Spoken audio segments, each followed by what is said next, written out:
Panguna, gitsubong si Miss Kelly Jelly. Ay, good morning, election boy. Morning. Dumalipat ako magtamyo si election boy. Arang katagali. Gapon. Hambal ni Miss Kelly Jelly, ginagreet niya lang ang Energy Fans Club kasi Mr. Beboy Villasor. Kag sa iya pamilya dra sa may barangay Pandanon, DSB. Kay Eva Gradas Baterna, good morning man. Angel de la Cruz Hardin, good morning. Kay Cars Espeleta, good morning. Daddy Boy, ay bongga, gila si Daddy Boy. Yes. China all. Kay Maria Teresa Hofelenia, good morning man. Kay Kimosabe Magellan, ano ni? Okay, sige.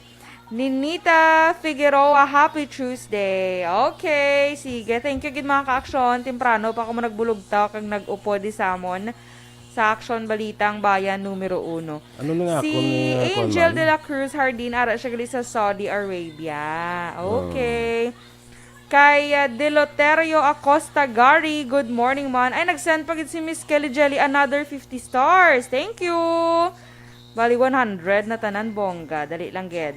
Kay ginagreet niya man si Ma'am Vanessa Mayo, Sir Noel Amar, si Sir Alex Montesa, Bia Jonathan, si Maninoy, Michael Jun P. Season, kag kay Dennis Richard Tibor Roma. Si J.R. Lavilla, good morning man. Debbie Jane Tikong Repaso, may aga. Kay Janet Villas, good morning dra sa may Quezon City, Manila. Joanne Brona Serpo, maayong aga. Sige, action ba ikaw naman? Happy sige. Happy 83rd birthday lang kay Tatay Elias Pabilio. Halin kay Jean Pabilio. Okay.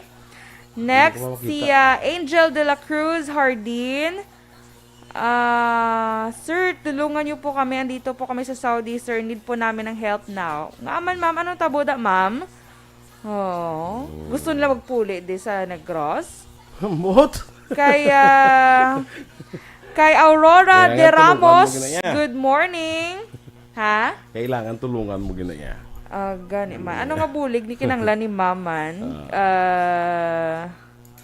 Philip Isulat, good morning man. Dres sa may Buen Retiro, Talisay. Kita mo na? Renante Gallego, good morning. Hindi ka na to shout out ko no kay Fire Chief Publio, Doktora Plotenia. Doktora.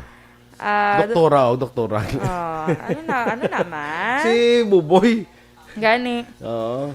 Kay Jeanette Delino, good morning. Kay John D. Abaw, good morning, gid. Sa family Abaw, kag Ruiz, dra sa La Castellana. Sige. Sa kay Joel Makirang, good morning, Mandra. Grace Mustre, no, dra sa Manila, good morning. Kay Diana Martizano Somsyo, happy birthday lang kay B-Boy Somsyo, kay Teresa Somsyo. Happy birthday sa inyo dira B-Boy kag Therese Somsyo. Kay Ma'am Vanessa Mayo, maayong hapon man. Aragi sa gym subong si Ma'am Van pero sige iya monitor gyapon diri sa aton sa Aksyon Radio, no? Kelly Jelly, subo sa katabo kuno di especially gabi sa San Carlos, hay mugani. Paduhinog pangantihon kay Rix. Shout out lang sa family pangantihon from Payao, Binalbagan. Ma'am Kelly Jelly, thank you sa 50 stars and send. Rotsel Magbanwa, good morning, listening from Laguna, Diom Laguna. Okay, standby na kita sa mga balita lokal.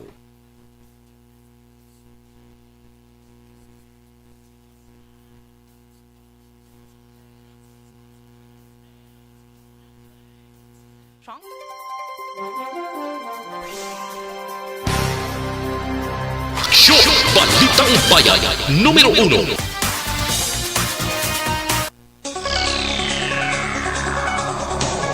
Aksyon Radio Philippine Standard Time, 10 minutos na nagaligad sa tag na alas 6. Detalya na sa aton mga balita lokal. Patay ang nag-serbi bilang provincial consultant ni Negros Occidental Governor Bong Lacson. Naging kilala kay Marton Cuy, legal sa Pangidaron, kag pumuluyo sang St. Vincent, Barangay 1, siyudad San Carlos matapos ginlutang sa wala pa nakilalang persona Malas 8 ang takna kagabi sa Emerald Arcade, Barangay Palampas, siyudad sa San Carlos.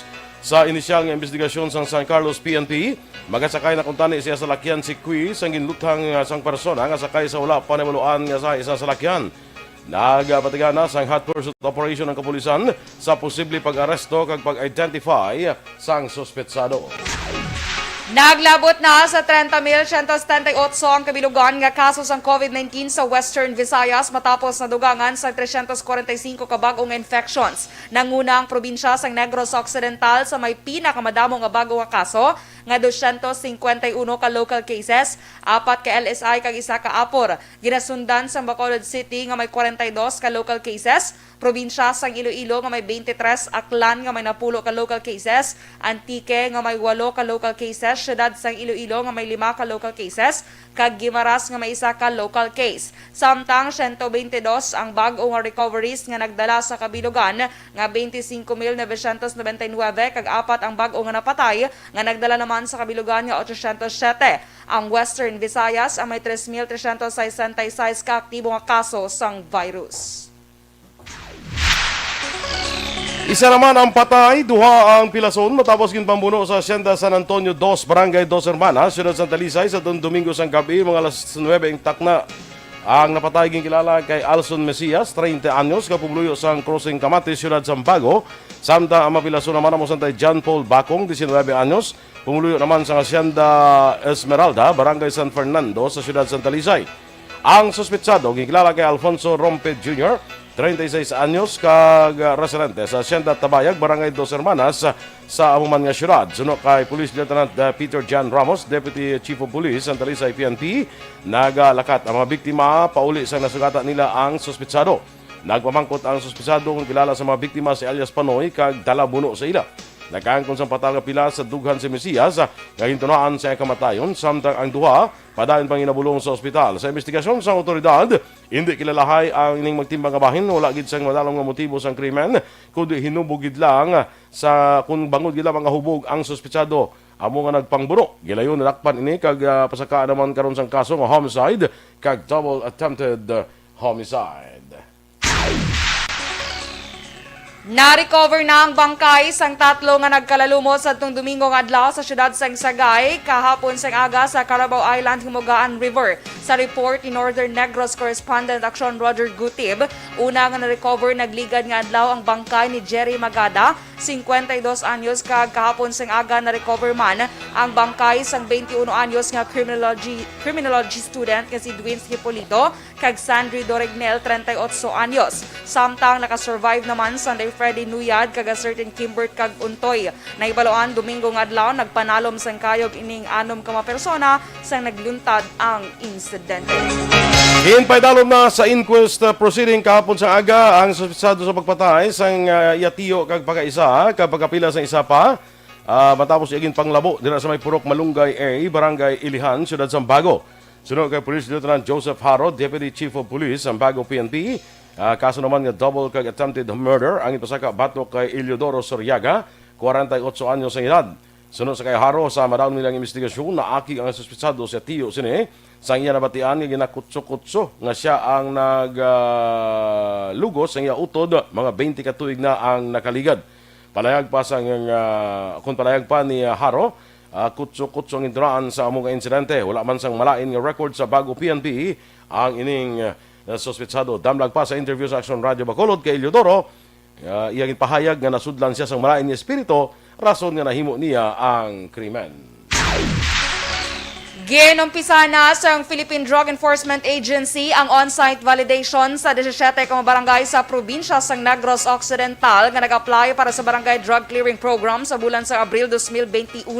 Sunod kay PDEA Negros Occidental Head Nicolas Gomez, personal nga bisitahan sang ila agensya ang 17 ka mga barangay agudo si sao ng mga dokumento lakip na ang pag-account sa mga drug surrenderers nga nagpasakop sa community-based rehabilitation program kag madamo nga iban pa. Ang mga barangay sa probinsya sang Negros Occidental nga nag-apply para sa Barangay Drug Clearing Program amo ang Barangay Batea, Barangay Gahit, Barangay Pasil, Barangay Tabige, Barangay Tumungtong kag Barangay Tuburan sa Banwa sang Ibi Magalona, Barangay Sibukawan sang Isabela, Barangay 2, Barangay 8, kag Barangay Magbalyo sang Kabankalan, Barangay Mahalang kag Barangay Tuoy sang Himamaylan, Barangay San Jose kag Barangay Maricalom sang Sipalay City, Barangay Igmayaan sang DSB o Condon Salvador Benedicto, kag Barangay Zone 16 kag Barangay Zone 14B sang syudad sang Talisay. Nagalaom si Gomez nga madamo pa ang mga barangay ang magapadulong sa ila tratapan agod magpakigbakin sa Barangay Drug Clearing Program sang PDEA. Samtang hindi magpati kag hindi maghatag sa mga persona nga nagapakilala miyembro sa New People's Army o kon NPA. Ini ang panugyan ni Police Major Junray Batadlan, ang hepe sa Police Station 4. Matapos ng isa katag-iya sang butika sa Barangay 20, ang nagreklamo ini siya ang gintawgan sa nagpakilala ng NPA ka nagapangayo sang kwarta ug bulig sila upod nga pilason kag napatay sa encounter sa Barangay Yaw-Yaw sa Banwa sang Kawayan. Suno kay Batadlan, nagpakilala nga Commander Tiger ang NPA nga naghambal sa tag-iya sang butika nga habuyan nila sang Granada kung hindi maghatag kung mahatag ang ginapangayo ang kwarta. Suno kay Batadlan, isa ini ka extortion kag ginagamit lang ang ngalan sang NPA agud nga pahugon ay biktima nga ginatawgan. Suno kay Batadlan, ikatatlo ini nga complainant nga nagpa-record sa Police Station 4 kag may iban pa sa Police Station 2 kag Police Station 6 nga man ang modus kag nagpakilala NPA kag nagapangayo kayo.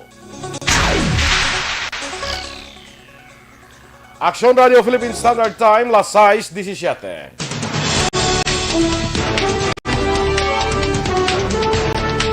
Kakulang sang hospital beds kag atensyon medikal pila sa marason sang madamo nga napatay bangod sang COVID-19.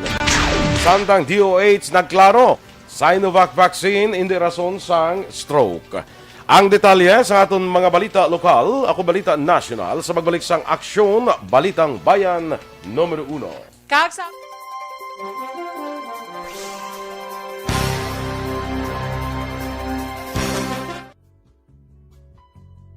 Hindi pa rin natatapos ang laban natin sa COVID-19.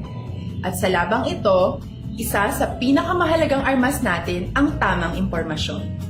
Importanteng maalam tayo kung paano ba natin mababawasan ang tsansang mahawaan tayo ng COVID-19. Pero, ano nga ba ang alam natin ngayon tungkol sa pagkalat ng COVID-19?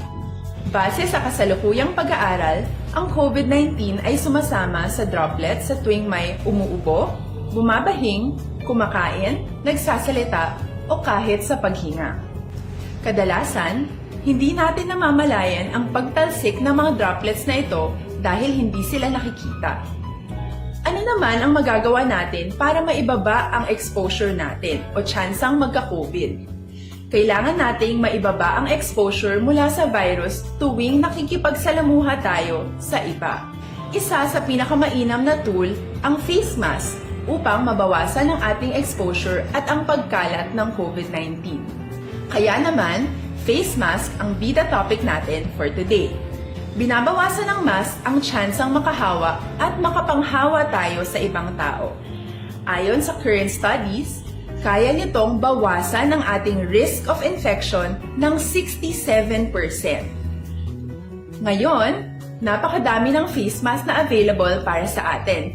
Ika nga options, options, options. So, how do you get to decide which one to use? I-ready ang inyong mga phone at i-screenshot ang mga comparison na ito ng iba't ibang mask.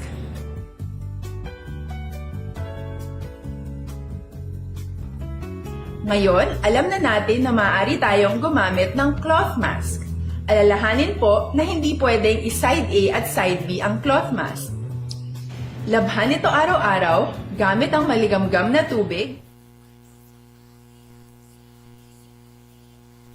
Sige, sakay Renante Gallego, good morning man. Sige, Reynaldo Perenal, Eva Gradas Baterna, may aga lang tamyo sa Barangay Yubo, kay Nonoy Baterna Jr. Kag ginatamyaw tabalaan ay Aksyon Doors, happy birthday sa mama ni amigo na Tunwan Bolgalyo. 85th birthday ni Mama Ligaya Ibanez Gallo. Happy birthday! Happy birthday! Nanay! Oo, 85th birthday. Perti, no?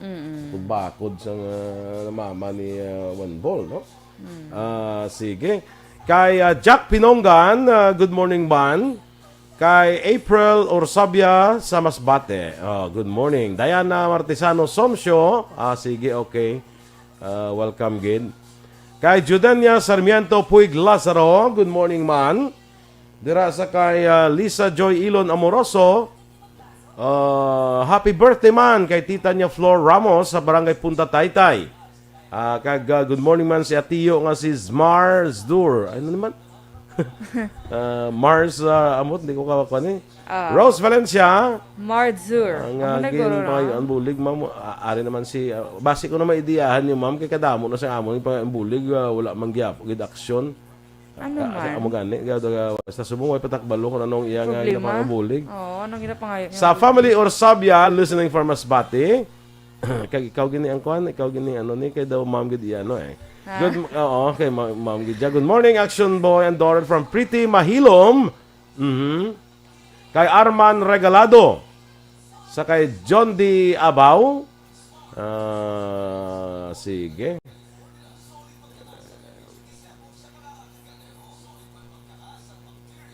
Sige. Kay Jasmine Roldan Ravelio. Good morning, man. Good morning, man, kay Marico Jean Buarom. Kay pare Arlene Buarom. Good morning dira sa inyo. Ay, kabalo na ko sa kapabakod sa mama ni Kuan ni One Ball nga si Ligaya, si Mama Ligaya, Ibanez Galyo, kapabakod siya gali, Kuan Madjong. Alam, mapabakod na si mo. Kapabakod. I'm looking forward for your 85th birthday, man, Action Boy. Kapabakod. Kapabakod. Di wala ka makaging klasmetanay? Kay 85 na sa Blaya. Ay, sa mga okay, trato siya sa mga 80. Ano na iya? Nalipat ko nga, ka palang gali sa 70. Lavilla, Juliet Lavilla, Angel de la Cruz Sardin, kay Athea Kim Eriman, Evelyn Nipomuceno, Eddie Laus, kay Junior Lavilla, Elmer Piloriana, Sarah Lee. Sarah Lee sa una. Nung dumagon din sa una, kuha ni saya mo. Oo, brands ang mga clothes, no? Correct. Mga clothing line ni Action Boy. Sa Talento, family ko na sa Purok Langka, Barangay Ilihan, Bago City. Family, Talento. Kamuya talentado, no? Sana all. Nildaya Yutis. Good morning, man. Kay... sige, ikaw dabihan, Ebe. Hindi ko Kay, ano man? Kay RJ Naize Fabul, good morning. Kay Joel Trinidad, good morning, man. Dres sa may kabankalan ni sila. Kay Oliver Aligre, Miss Carol Montoya, ang ihada mo, Action Boy. Yes, good morning. Kay sino pa ni? Marilo Kahilig, good morning. Dres sa may Barangay 1A Manapla. Kay Aluna Suzette, good morning, man. Baldomero Cervantes. Kadla ko na sa mga kano kay sila ng istoryan si JR Lavilla, si Lavilla Juliet. Okay lang na. Okay lang. Kahit sa importante Chile. Enjoy sila. Kay Lads Hara, good morning. Shout out lang kay Erwin Flores, sang Limbo, Bago City. Limbo, Kay Rafi Sapul, good morning kuno Sir Boy. Romeo Baroba Jr., Susana Edzenga, good morning. Jocelyn Paderes, kay Elmer Piloriana, okay. Aldrin Diamante, shout out ko na sa Sipalay City, si Elmer Piloriana. Good morning, man, kay Miss Maria Rivera Murayama, Action Boy. Watching ko din sa inyo while cooking. Ay, amo na yung ginatawag nga, ano kanina multitasking. Thank you, Miss Murayama. Wala pa tagyapon ka lakat sa iyong comedy bar. Kita mo na ganyan di pwede. Konsubong social social distancing. Yes. Mass gathering. Renel Marcolino, good morning, man. Dra sa Kopita, mga amigo. Ars kay Joel Briones. Miriam Binoman, good morning. Kay Tuvenji Iswelan, good morning. Okay na ta? Sige. Okay na ta, Standby na sa dugang mga balita.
Bayan, Numero 1. Aksyon Radio Philippines Standard Time, las 6:27. Sa detalye na sang mga balita nasyonal. Ginaangot sang Department of Health sa kakulang sa hospital beds kag atrasado nga atensyon medical ang pila sa mga faktor nga madamo nga mga pasyente ang napatay sa COVID-19 sa karon. Nga nagsaka ang kaso sang virus nga nagapekto ilabi na sa mga ospital sa Metro Manila. Tungod sini ginapilar ni Health Undersecretary Maria Rosario Vergere sa publiko nga gilayon magpakonsulta sa karon nga kalabanan sa mga napatay amo ang may severe nga balatian kag may edad. Sa separado nga statement, ginpahayag ni DOH Epidemiology Bureau Director Dr. Alethea de Guzman nga ang pungso nag-average sang 46 kapatay sa kada adlaw sang Marso kag 41 sang Abril tubtub 11. Mas mataas sa daily average nga 30 sang Pebrero kag 32 sang Enero. Ginklaro sa Department of Health ug DOH nga wala sang kang tanan ang nabakuna nga Sinovac vaccine sa isa ka lalaki nga na-stroke matapos mabakunahan. Liwat ginpasiguro sang DOH nga ang Sinovac vaccine kay iban pa nga COVID-19 vaccines luwas kag epektibo. Ginpaathag sang DOH nga nagwa sa assessment nga ginpatigayon sa ila Adverse Events Committee kag sa Food and Drug Administration nga ang stroke sang lalaki indi tugas sang bakuna kag inconsistent sa causal association sang bakuna.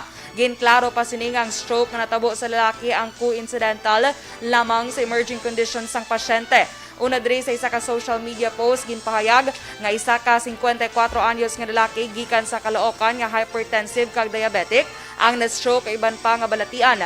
Angot sini ginabisuhan sa mga otoridad ang mga nagapanguna sa vaccination sites nga sundon ang screening protocol sa pag-assess sa mga recipients sang bakuna. Nagpapaliban naman si Presidential Spokesman Harry Roque nga magdetalye pa kung paano siya nakakuha sang hospital room sa piyak sang report nga kakulang bangod sa pagtaas sang kaso ng COVID-19 sa Metro Manila. Gintawag ini ni Roque nga unchristian question. Ginpahayag pa ni Roque nga ang pagnubo sa oxygen level sa 90 ang rason kung nga gindala ini siya sa ospital. Sa Abril 10, ginanunsyo ni Roque nga nagpositibo siya sa COVID-19. Ini na ikaduha nga best nga natapikan sang virus si Roque. Ginpahayag sang Department of Health nga ginusar sa pagpasangkad sang healthcare system sang pungsod ang 2 ka semana nga ginimplementar ang enhanced community quarantine sa Metro Manila kag kaiping nga mga probinsya. Ini ang reaksyon ni Health Undersecretary Maria Rosario Vergere matapos ginpahayag sang Healthcare Professional Alliance Against COVID-19 nga pareho lamang nga nauyang sa liwat ang ECQ nga ginpatuman sa NCR Plus bubble. Samtang ginapanawagan man sang HPAAC ang pagbag-o sa pandemic response sang gobyerno agud mauntat ang ginakabig vicious cycle sa pagsaka sa infections kag gutom sa mga Pinoy.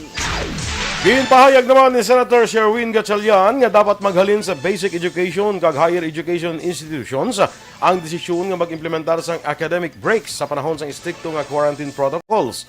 Ini ang reaksyon sang senador matapos pamatukan ang panawagan nga nationwide academic break sa mga eskwelahan bangod sa pagsaka sa kaso sang COVID-19 sa pungsod.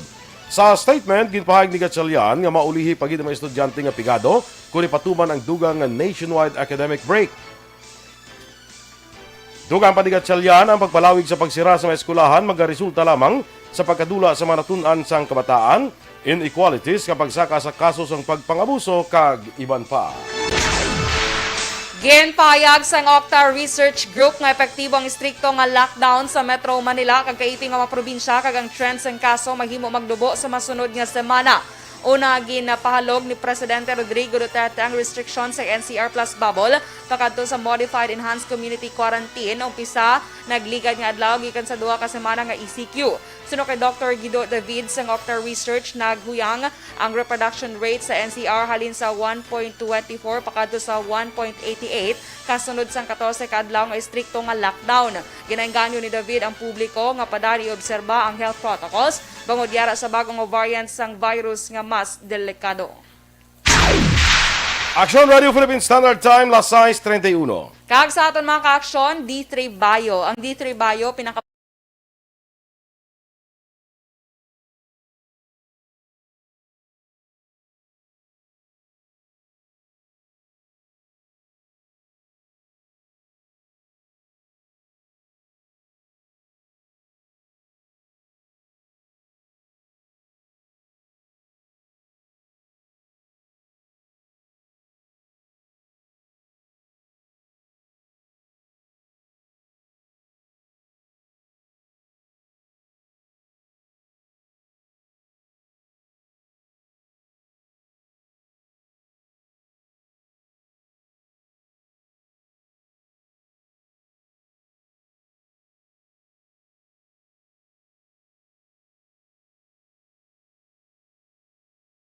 Kita diri sa Aksyon, Balitang Bayan, Numero 1. Standby na sa Action Report, second portion ng Pod-Aksyon, Fred Salaga. Balikay kita sa atong dugang nga mga balita sa Aksyon Balita Morning Edition o podgabon sa inyong news team. Aksyon, Dorel, Kabat. Kag-Aksyon Boy Duran, una sa balita, una sa aksyon, Sa Bacolod Aksyon Radio.